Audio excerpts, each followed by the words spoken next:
Nagbabalik po ang ating Lotto Results Recap para sa mga draws noong January 18 hanggang January 24. Atin pong malalaman kung ano ang mga may init na mga numero sa nasabing draws, pati na rin ang mga numerong bihira kung lumabas. Unahin po natin sa 2D Lotto na pinapakita sa inyong mga screens.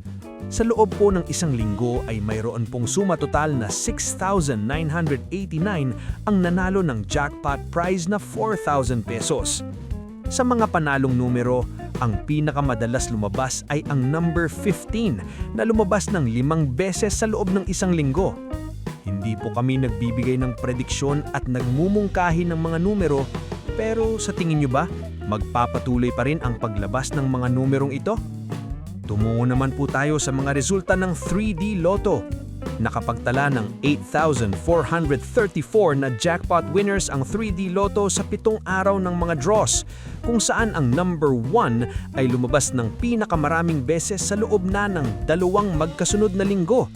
Nako, sa palagay nyo magpapatuloy kaya ang trend na ito?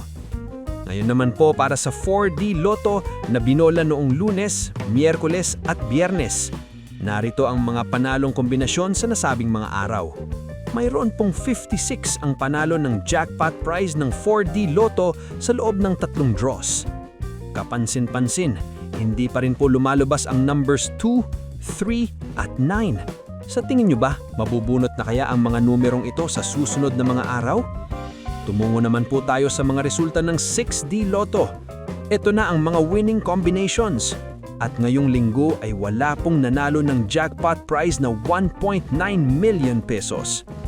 At bago tayo dumiretso sa mas malalaking Lotto games, isang bagay muna ang dapat malinaw. Ang paglalaro dapat kontrolado, hindi emosyonal. Para naman po sa Lotto 642, ang mga winning combinations ay pinapakita sa inyong mga screens. Wala naman pong nanalo ngayong linggo ng jackpot prize na mahigit sa 22 million pesos. At ito po, ang number 6 at 21 ay lumabas ng tigda 2 beses sa 3 draws. Dumako naman po tayo sa Mega Lotto 645. Sa loob lang ng 3 draws, may mga numerong doble-doble ang labas, ang 15 at 43. At congratulations po sa 2 maswerteng nanalo ng jackpot na maghahati sa 33.35 million pesos.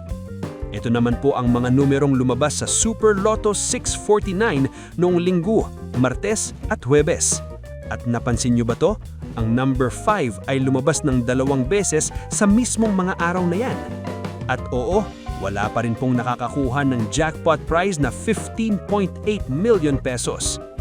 Narito na ang Grand Lotto 655 at grabe, ang laki na ng jackpot. Tingnan natin ang mga panalong kombinasyon mula sa nakaraang linggo. Pero teka, wala pa rin pong nakakauwi ng jackpot kaya umabot na ito ng 37 million pesos.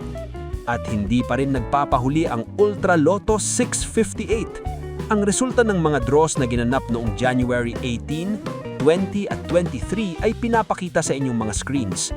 Pataas na ng pataas ang jackpot prize ng Ultra Lotto, umabot na po ito ng 284 million pesos at hanggang sa ngayon ay wala pa rin pong nakakuha nito. At sa lahat ng bigating Lotto games nitong nakaraang linggo, lumabas ang lucky number 3 ng 5 beses sa 7 araw. Sa palagay nyo, lalabas pa ba ulit ito ng maraming beses ngayong linggo? Alamin nating sabay-sabay ang mga resulta ng mga susunod na draws. Huwag pong kaligtaan na mag-like at mag-subscribe para palagi kang updated sa mga Lotto news at results.